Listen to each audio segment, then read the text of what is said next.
don't understand that we are a church. So we're just going to kind of shorten it up, the name up, to Northview Church. And hopefully we can kind of get you in the habit of saying that. Now the next thing is we're going to update our church logo. Again, it's been over 15 years since the logo was updated. And so we wanted to make it simple and we wanted to make it clean. And so we're going to come out with a new logo. You have that up there? Yeah. And again, you'll notice on there, we wanted the logo to match the relational emphasis of our church. And our mission, of course, is connecting people with God and connecting people with people. And so the idea of the two squares interlocked is to symbolize those connections. Again, it projects, I hope you feel like it does. It's simple, but it projects feelings of warmth and welcomeness. The next thing we changed, again, to go along with this same thing, is our web address. Again, what we've done, when we first came out with the internet, of course, everybody was jumping for sites whose URL address .org was most not-for-profit organizations. And so therefore, when we went here at Northview, I remember when we went to lock up a name, Northview was already taken. Northview Church was already taken. We went through a list of names and they were already taken. So what we ended up with is nvcl.org. Well, simple enough. The problem is that a lot of people had pushback on that because a lot of people said Northview is one word and you're doing NV, it should be NCL. And so we're like, well, it is what it is. That's what we locked up. And then a lot of other people were just doing NCL. A lot of other people were doing NCLC, Northview Christian Life Church. And so it just became confusing. So because all the names are already locked up, there's a couple new URLs that are coming out. One is .tv, another one is .us. So we said, since we're changing the name, let's see if we can't get that. We were able to get Northview Church under the USR URL. So our new webpage is northviewchurch.us. Easy to remember. northviewchurch.us, which means our emails will change as well. So in other words, if you're going to email me, it's my first name, steve.poe @northviewchurch.us. It's mark.kroll@northviewchurch.us. So very simple. You can do both right now during this period, but eventually those will drop off. The old will drop off and it'll just be the new. The website is going to change as well, so you'll see some changes that are going to come along in there. The next, we actually, believe it or not, we're actually going to change the address of our church. Now some of you are going, oh, you went too far. This wasn't our idea. Carmel has decided that it was too confusing to have Main Street and 131st to go by both names. So Carmel decided that it was going to be all Main Street. So they contacted everybody that's on 131st or Main Street, and they said by March 1st you have to change your letterhead. It all has to say Main Street. Well, we didn't want to be Main Street. And so we contacted the mayor and said, what if we used Hazeldale? Would that be all right? So he called me last week and he said, it's good. Your new address is 12900 Hazeldale Parkway. We just feel like more people are going to recognize Hazeldale Parkway, because it's a large thoroughfare, than they will Main Street. So, as of March 1st, our address changed as well.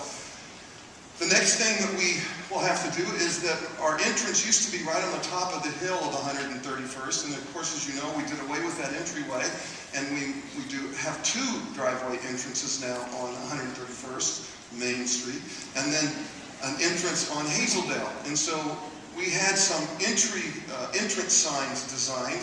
Now this has to go before zoning to be approved, and so they may not end up looking just like that. But that's what we hope they'll look like. And I'm excited about it because, again, a lot of people would drive by and not know that we're a church. I can't tell you how many people have said, is that an office building? What is that? And so it'll say church in the name. Of course, the cross makes it obvious as well that we're a church. So hopefully that will be approved by the zoning committee of Carmel, and that will be similar to what it'll look like. Then we put together a video that we're going to be showing over the next couple of months to kind of introduce this to all of our guests and new people that come to the church. And so starting next week, this next video is what you'll be seeing. Take a look. Welcome to Northview Church. All are welcome here. You are welcome here. Why are you here? Why are we here? To build relationships. To grow spiritually, be a good neighbor.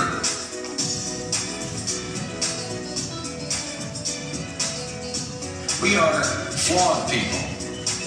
We are real people. We are Northview people.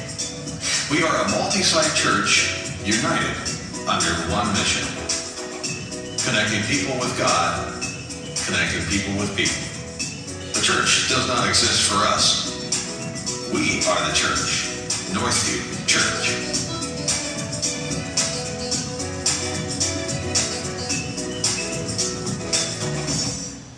Okay, so that'll start showing each week. Yeah, we did a great job with that. Then we came up with this window decal of our new logo, and so when you leave today, you can take as many of those as you like for your car, and just basically Northview Church with the web page under it. It's the logo. And again, I know most people don't like bumper stickers anymore, but this can go right on the back of your windshield. It's easy to tear off. If you get real frustrated with the church, you can just scrape that thing off. And, otherwise, we hope that you'll put it on there as long as you're happy with us and kind of share that with everyone. There have been so many people, I mean, I wouldn't even know where to begin to start. There have been so many people that have been involved to make this dream become a reality. Seriously, probably the most important is that each one of you that sacrificed for Next Chapter. I mean, I really don't know how to express that enough, that this would be no more than a dream on paper if it hadn't been for your faithfulness, if it hadn't been for those of you that willingly have made sacrifices so this became a reality. So I want to say thank you to you. We also have a building team that have been meeting together for 3 years now. They've been meeting once a month for the last 3 years working on this, and during the early stages they actually met weekly. So they've put a lot of time in on that, and I appreciate each and every one of them for all of their effort. A part of that building team was Lindsay Hendricks, and Lindsay not only served in the building team, but he also used his talents to help design this building, which I think is incredible. Lindsay is a designer that's known around the country. He's a part of our church. He helped the architects in designing this. Literally every color, every seat, everything in the bathrooms, literally every piece of this was picked out by him. Lindsay, just stand and let him say thank you.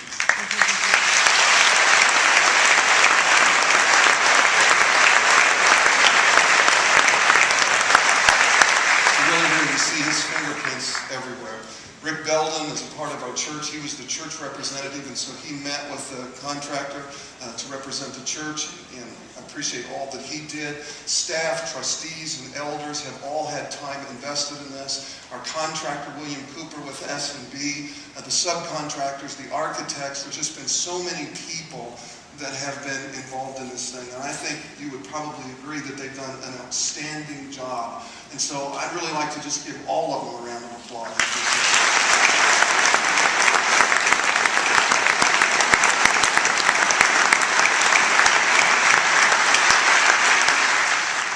You know, when it comes to designing space, some churches are motivated by practicality. In other words, what I mean by that is they're just interested in getting as much space as they possibly can for as little money or as little financial output as they possibly can. Believe me, I understand trying to do it as economically as you can. But the idea, friends, of just creating more space or a bigger box for our kids or a bigger box for our teens or a bigger box for our adults, I think it misses the mark. It's not that you have to spend a lot more money, but I think the space is too important to only be concerned with how many people you can get inside of it. I think we need to consider how the space is impacting people in their spiritual journeys. We need to think beyond seating capacity of our building, and we need to start considering how the space is reinforcing the values that we hold dear.